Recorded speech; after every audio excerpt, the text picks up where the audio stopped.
सो hey guys, मैं आप सभी का वेलकम करता हूँ आरएस प्ले सुपर के एक और न्यू वीडियो में। और आज के इस वीडियो में हम रिव्यू करने वाले हैं चैप्टर नंबर 1054। फाइनली एक महीने के बाद हमें न्यूएस्ट चैप्टर देखने को मिल चुका है। आज मेरा एग्जाम था, एग्जाम में फाड़ दी और आज वीडियो में भी फाड़ देंगे। इसी बात पे एक लाइक करो यार, और अब बिना टाइम वेस्ट किए लेट्स बिगिन।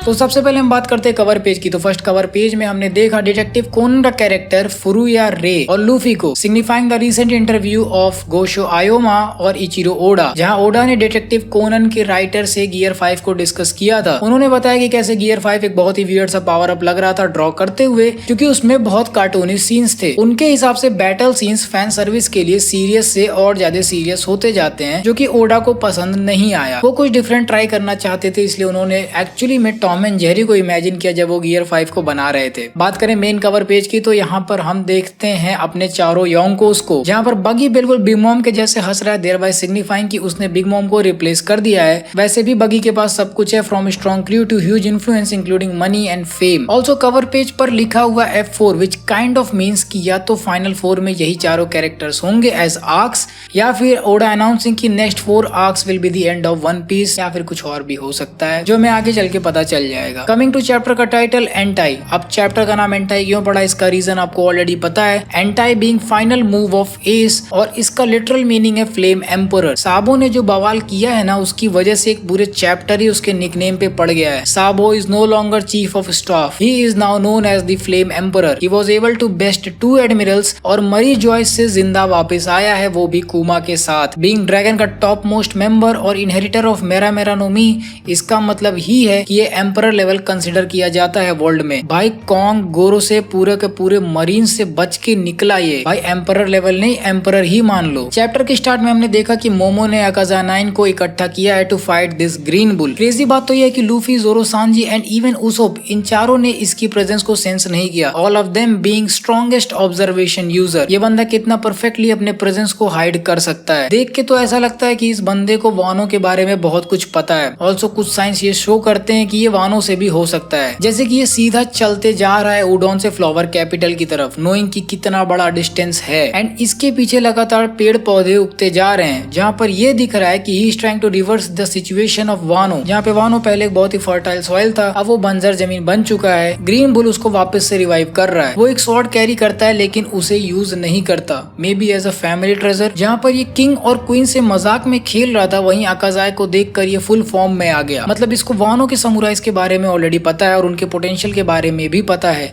ही नोज कि वानो के समुराइज बस मजाक में रुई को मास्टर कर लेते हैं, और वानो कोई ऐसी जगह नहीं है जिसके बारे में सभी को पता हो। ऑल्सो इसने बोला कि पिंक ड्रैगन पहली बार देखा, मतलब काइडो के फॉर्म को इसने पहले देख रखा है। एंड इसका हेट्रेड टू किल पायरेट्स, मतलब अकाइनु जस्टिस को ये फॉलो करता है। मतलब पायरेट्स ने इसकी फैमिली मेंबर्स को चोट पहुंचाई होगी या फिर शायद मार डाला होगा। Admiral.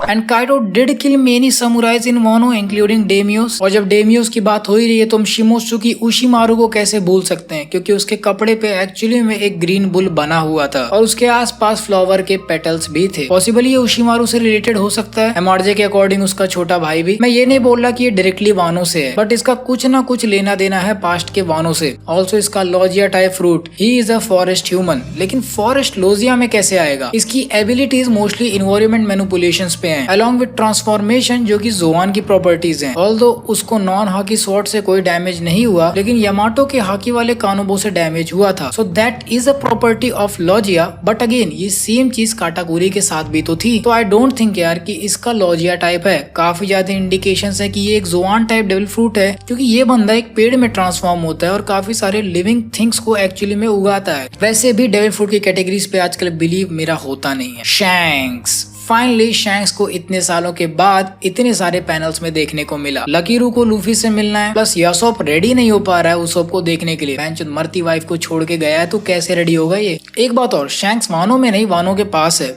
और करंटली वो बार्थोलोम्यू के पास जा रहा है, विच इज सरप्राइजिंग कि वो इतनी सेफ फ्लैग की बात पर क्यों भड़क रहा है और अब क्यों, पहले क्यों नहीं। इसका रीजन हो सकता है कि लूफी अब एक प्रॉपर योंको बन चुका है और उसके फ्लीट मेंबर्स को अब इग्नोर नहीं कर सकते। एक चीज और नोटिस करो, हमने देखा कि शैंक्स ने गोमो गोमो नो मी को चुराया, उसका फ्लैशबैक, और जस्ट उसके बाद लूफी को बचाने का फ्लैशबैक। इसका मतलब ये तो नहीं कि शैंक्स ने अपना हाथ लूफी के लिए नहीं बल्कि गम गम नो मी के लिए कटवाया हो, बिकॉज शैंक्स ये कैसा था जिसे उस टाइम पता होगा कि ये हिटो हिटो नो मी मॉडल नीका है। ऑल्सो अब अचानक से उसको वन पीस चाहिए, मतलब उसने लूफी को गम गम नो मी के एबिलिटीज का इंटेंशनली यूज करवाया ताकि वो पोनेग्लिफ्स आराम से इकट्ठा कर पाए। That is a possibility, but again this is just a speculation. But सोचो आखिर वो गम गम नो मी को चुराया ही क्यों होगा, sorry Hito Hito no Mi model Nika. The politics that we saw, इस चैप्टर का एक बहुत इंपॉर्टेंट पार्ट है पॉलिटिक्स। जनता के हिसाब से साबो किल्ड कोबरा, अभी ये तरीका नहीं है रेवोल्यूशनरीज के काम करने का, एंड वर्ल्ड गवर्नमेंट को ये बात पता है, तो उन्होंने ट्राई किया कि सारा ब्लेम साबो पे डाल देंगे ताकि लोग रेवोल्यूशनरीज के सपोर्ट में ना जाएं। यहाँ पे ब्लेम से मेरा मतलब ये है कि ऑल्दो कोबरा की डेथ हुई है बट वी नो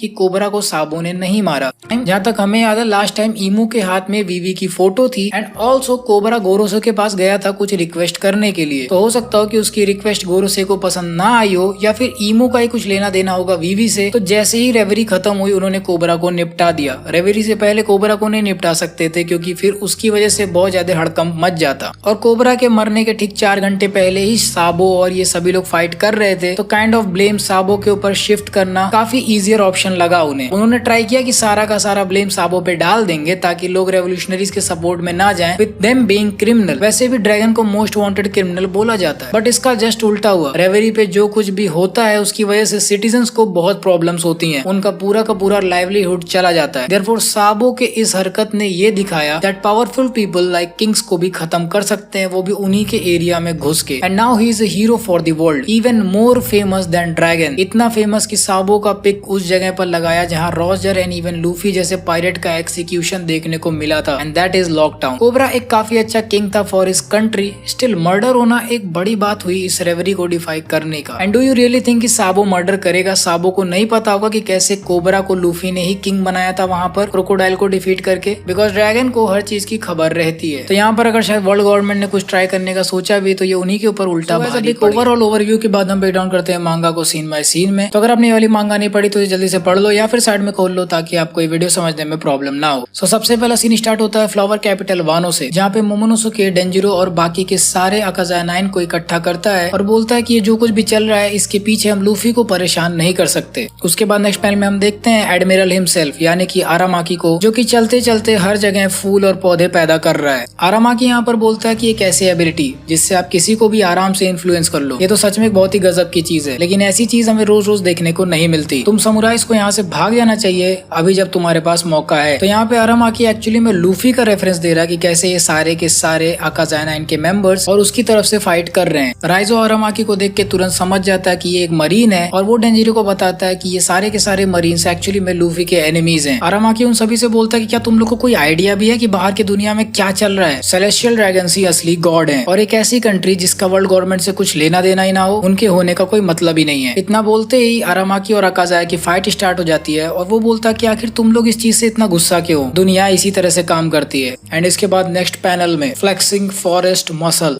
और हम आरामाकी का पहली बार एक फुल फ्लेश्ड मूव विटनेस करते हैं जहाँ पे उसने हर जगह पेड़ पौधे उगा दिए एंड इवन खुद को भी उसने पेड़ पौधों में ट्रांसफॉर्म कर लिया है। हम देख सकते हैं कि बिल्कुल काटाकुरी के जैसे ही जमीन से बड़े बड़े हाथ निकल रहे हैं उसके, लेकिन इनका पूरा का पूरा स्ट्रक्चर एक पेड़ जैसा है। आरामाकी यहाँ पर बोलता है कि फॉरेस्ट फ्रूट ने मुझे एक फॉरेस्ट ह्यूमन बना दिया है। मेरे अंदर लॉजिया पावर्स के रूप में पूरे के पूरे नेचर ने ही जन्म लिया है। ये एक ऐसा सोर्स है लाइफ का जो कि पूरे के पूरे समुद्र को टक्कर देता है। अब समय आ चुका कि तुम लोग ये सीख लो कि तुम्हारे राजा महाराजा के खेल से ह्यूमैनिटी सिर्फ कुछ ही दूर जा सकती है। तुम जैसे नॉन एफिलिएटेड नेशंस को हमें उनकी औकात दिखानी पड़ेगी और यही वो तरीका है जिससे ये दुनिया चलेगी। अनफेयर होने से ही स्टेबिलिटी आती है। इसके बाद नेक्स्ट पैनल में हम देखते हैं कि आरामाकी और अकाज़ा 9 के बीच में फाइट स्टार्ट हो गई है और हम ये भी देख सकते हैं कि अकाज़ा 9 के स्वॉर्ड से वो आरामाकी के रूट्स काट पा रहे हैं। आरामाकी यहाँ पर बोलता है कि कोई भी लॉ नहीं टूटेगा अगर तुम्हें आज यहीं पे खत्म कर दूं।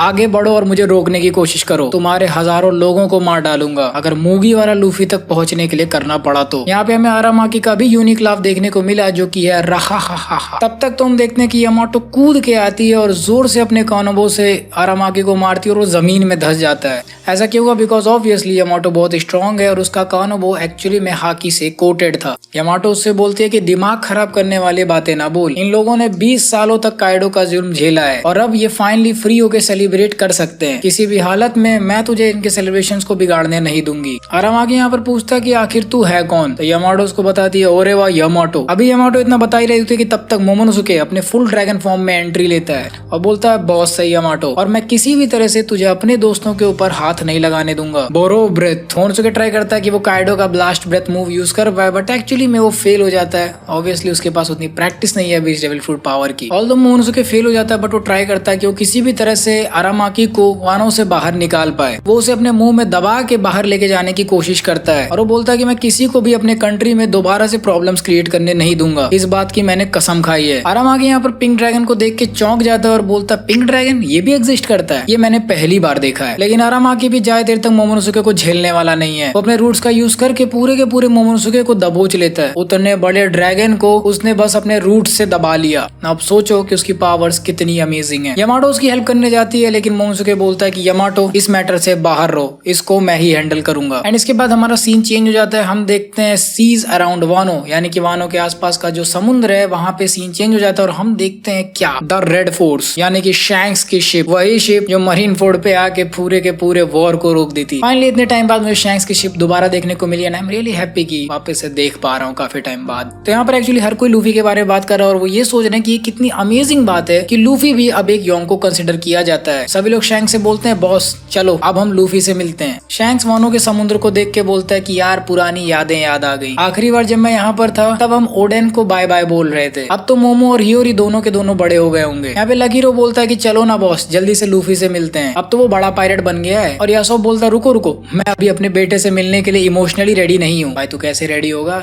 छोटा सा बच्चा था तेरा, उसको छोड़ के गया और मरती हुई बीवी को भी छोड़ के चला गया, किस मुंह से जाएगा मिलने? मैं यही सोच रहा हूँ। लाइम जूस यहाँ पर बोलता है कि किड भी यहीं पर है ना, अभी ज्यादा टाइम नहीं हुआ कि उस लौंडे ने हमसे लड़ाई की थी। उसके बाद हम फाइनली देखते हैं शैंक्स का पैनल। भाई मजा आ गया देख के। यहाँ पे शैंक्स इस समय न्यूज़पेपर में लूफी को चेकआउट कर रहा है और एक्चुअली वहाँ पे लूफी का गियर 5 वाला वांटेड पोस्टर लगा हुआ है। इसके बाद शैंक्स का फ्लैशबैक स्टार्ट होता है जब वो CP9 से गम गम नोमी यानी कि हिटो हिटो नोमी को चुराने गया था। बेन बैकमैन बोलता है कि उस मरीन शिप पे CP9 के एजेंट्स हैं, ये तो बहुत प्रॉब्लमेटिक सिचुएशन है, जिसपे शैंक्स ने उसको रिप्लाई किया था कि क्या फर्क पड़ता है, CP9 ही तो है, जल्दी चलो। इसके बाद नेक्स्ट पैनल में हम देखते हैं कि मरीन शिप पे हमला हुआ है और हुज इस बात से कंफ्यूज्ड है कि आखिर वो लोग यहाँ पे क्या लेने आए हैं। उनके पास तो कोई प्रॉपर ट्रेजर भी नहीं था, एक छोटा सा आर्म डेविल फ्रूट था, वो भी सिर्फ ऐसा डेविल फ्रूट जो आपको क्या बनाएगा, बस रबड़ ह्यूमन। इसीलिए शायद हुजू ने ये पूरा फाइट सीरियसली नहीं लिया था और हिटो हिटोनोमी चोरी हो गया, जिसकी वजह से उसको इम्पेल डाउन में बंद करके रख दिया गया था। वैसे भी हिटो हिटोनोमी के बारे में सभी लोग को नहीं बताया गया था, तो आई गेस सिर्फ गोरोसे को पता था और जब हुजू की वजह से ये चोरी हुई तो उसे बाद में इम्पेल डाउन में बंद करके रख दिया गया होगा। इसके बाद हम देखते हैं फूशा विलेज, यानी कि बेसिकली लूफी का होम टाउन, यानी कि ये वो वाला फ्लैशबैक है जब लूफी को उसका डेविल फ्रूट मिला था। हमें वापस से वो सीन दिखता है जहाँ पे शैंक्स ने लूफी को उस सी किंग से बचाया था और शैंक्स ने अपना हाथ खो दिया था, जिसके बारे में मैंने आपको बताया कि आखिर शैंक्स ने इतना बड़ा रिस्क क्यों लिया होगा। इसके हम देखते हैं कि रेड एयर पायरेट्स के जो लोअर ग्रेड के मेंबर्स हैं वो इस समय शिप की सफाई कर रहे होते हैं और वो बता रहे होते हैं कि शायद जो टॉप के मेंबर्स हैं शैंक्स के क्रू के, वो शायद लूफी से मिल चुके हैं। और इन्हीं में से एक क्रू मेंबर के शर्ट पे हम देखते हैं कि वहाँ पे लिखा हुआ है सोरे ओ माय दायो, जिसका मतलब है that is you. I am trying to figure this out कि आखिर इसको इतना हाईलाइट करके क्यों लिखा गया, बट मेरे दिमाग में अभी कोई बात नहीं आ रही है। पॉसिबली मैं आपको इसके बारे में नेक्स्ट वीडियो में एक अपडेट दे दूंगा, बिकॉज अभी मेरे और एमआरजे के दिमाग में कोई थ्योरी आ नहीं रही है इसको लेके। वो लोअर ग्रेड के पायरेट से भी बताते हैं कि लूफी एक रैम्पेजिंग डीमन मंकी जैसा है जिसे कंट्रोल करना बिल्कुल ही मुश्किल है। इसके बाद हम देखते हैं वापस इस शैंक्स को जो कि बोलता है कि मेरा प्लान अभी लूफी से यहाँ पर मिलने का नहीं है, और ये बातें सुनकर सभी के सभी क्रू मेंबर्स चौंक जाते हैं। शैंक्स उन लोगों को बताता है कि क्या तुम लोग को पता नहीं कि हमारे पीठ पीछे क्या चल रहा है। इसके बाद उन सभी क्रू मेंबर्स को याद आता है कि हाँ, एक बर्तलोम्यू जैसा करके कोई पायरेट है जो कि क्लेम करता है कि वो लूफी के अंडर काम करता है और वो हमारे सारे के सारे फ्लैग्स को जला रहा है। अगर हम इस चीज को इग्नोर करेंगे तो हम अपनी ड्यूटीज को भूल जाएंगे ना। मेरा ये सोचना कि शैंक्स आके इतनी छोटी सी बात, यानी कि उसके फ्लैग्स को किसी ने जलाया तो वो किसी से फाइट करने जाएगा, ऐसी चीजों को वो क्यों माइंड कर रहा है, ये काफी अनएक्सेप्टेबल सी फैक्टर है शैंक्स को लेके। बट अगर हम इसको ऐसे कंसिडर करें कि काफी सारे लोग शैंक्स की टेरिटरी में रहते हैं, प्रोटेक्शन फील करके रहते हैं वो,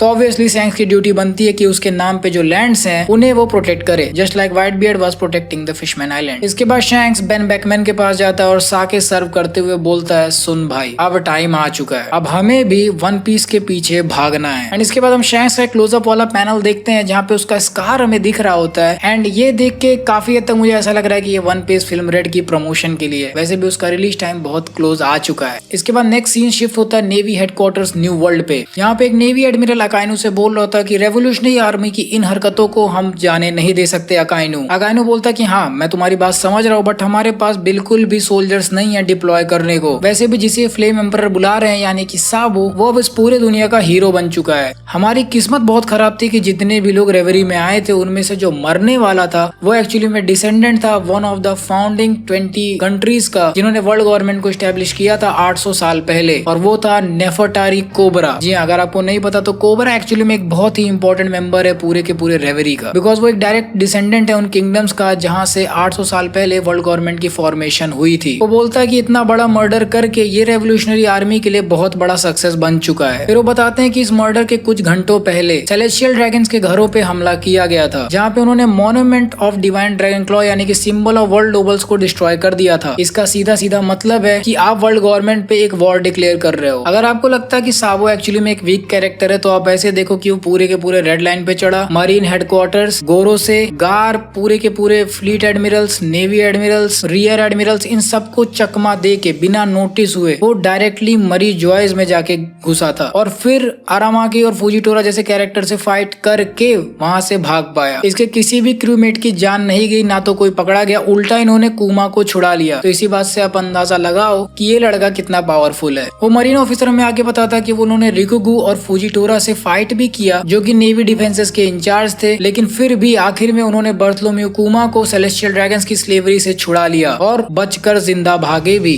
यहाँ पे वो एक और बात पॉइंट आउट करता है कि यहाँ पे नेवी एडमिरल्स एक्चुअली में काफी रेस्ट्रिक्टेड थे बिकॉज वो होली लैंड ऑफ मरी जॉयज में फाइट कर रहे थे, जहाँ पे वो फुल ऑल आउट नहीं जा सकते। तो क्या इमेजिन करो कि अगर फुजिटोरा अपने बड़े बड़े मीटियोर्स गिराने लगे तो होली लैंड में क्या क्या हो जाएगा। जहाँ पे अकाइनू उनसे बोलता है कि यार ये तुम एक्सक्यूज बनाना बंद करो, सिर्फ कोबरा की जान नहीं गई। ठीक उसी समय प्रिंसेस वीवी भी गायब हो चुकी है। इसके बाद हम देखते हैं first official look of navy criminal affairs unit का चीफ यानी कि कुरोमा टेंसे, जो कि बोल रहा होता है कि हम अभी भी इन सारी चीजों को इन्वेस्टिगेट कर रहे हैं कि कैसे ये सारे केसेस एक दूसरे के साथ कनेक्टेड हैं। उसके हिसाब से इस समय अलाबास्ता में तो भाई बवाल चल रहा होगा। वैसे भी कोबरा का शिप यहाँ से निकला नहीं है तो इस बात के चांसेस कम है कि कोई भी यहाँ से बचकर गया होगा। इसके बाद किजारू अपना मुंह खोलता और बोलता कि क्या इसका मतलब ये है कि जो सेंट कार्लोस के ऊपर मर्डर अटेम्प्ट किया गया था उसे हम ऐसे ही जाने दें। सेंट कार्लोस वो सेलेस्टियल ड्रैगन है जिसको लूफी ने पंच किया था। वैसे भी सेंट योगार्ड ने क्रिमिनल्स को जाने दिया और मरी जॉयज में भी डिस्प्यूट को सॉल्व करने का उनका अपना इंटरनल मैटर है, जिसपे अकाइनू बोलता है कि प्लीज उन्हें उनके ऊपर ही छोड़ दो। यहाँ पे नेवी ऑफिसर कुरोमा बोलता है कि ये सारे के सारे इंसिडेंट्स साबो से जुड़े हुए हैं। इसके फ्लेम्स ऑफ रेवेलियन पूरे के पूरे दुनिया में फैल रहे हैं। अभी तक रेवरी के 8 ऐसे किंगडम्स है जिनके सिटीजन्स ने एक्चुअली में रेबेल किया अपने किंग के खिलाफ, वो भी तब जब उनके किंग अभी रेवरी से वापस अपने घर जा रहे थे। ऐसा लगता है कि मानो वो सभी लोग साबो को एक भगवान की तरह पूज रहे हैं। इतना बड़ा फेम,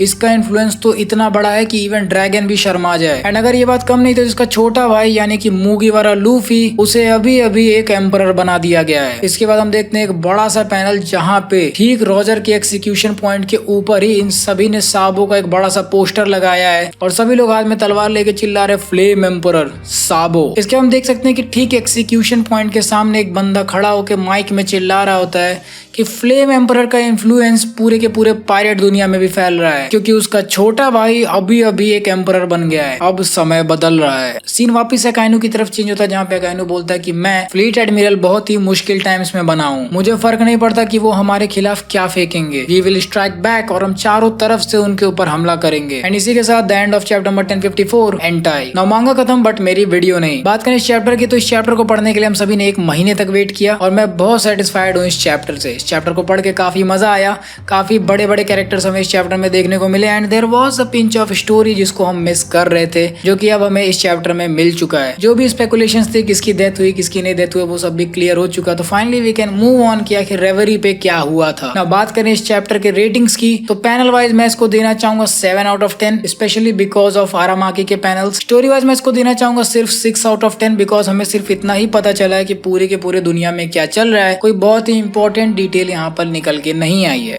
इसके अलावा action wise it is just 5 out of 10 because action के हमें सिर्फ शुरुआत के 4 पेजेस ही देखने को मिले हैं, जो कि सच में काफी अमेजिंग थे, but still it wasn't enough. अभी नेक्स्ट चैप्टर के लिए ब्रेक नहीं है, तो हमारा पेट भरने के लिए रेगुलर कंटेंट आने वाला है। एंड गाइस, इसी के साथ end of review of chapter number 1054 anti. So guys, ये थी मेरी review video of chapter number 1054 anti. I hope आप सभी को मेरी ये वाली वीडियो बहुत ही ज्यादा पसंद आई होगी। अगर आप सभी को ये वाली वीडियो अच्छी लगी तो प्लीज वीडियो को लाइक करिए, नहीं अच्छी लगी तो भी लाइक कर देना। शेयर करिए इस वीडियो को उन लोगों के साथ जो कि वन पीस के फैंस हैं, जो नहीं है उन्हें भी दिखाओ। कमेंट करके मुझे बताओ कि ऐसे कौन से डिटेल्स हैं जो आपने नोटिस किए और आपको इस वीडियो में देखने को नहीं मिले। एंड डेफिनेटली हमारे चैनल को सब्सक्राइब करिए ताकि आप ऐसे और गजब के वन पीस कंटेंट को एंजॉय कर पाओ, सच में गजब के वन पीस कंटेंट को। ओके सो गाइस, अगर आपको हमारी ये वाली वन पीस की वीडियो पसंद आए तो हमारी और भी कई सारी वीडियोस को चेकआउट कर सकते हैं, जिसके प्लेलिस्ट का लिंक आपको वीडियो के राइट साइड में एंड डिस्क्रिप्शन में मिल जाएगा। So guys, till the next video, play on.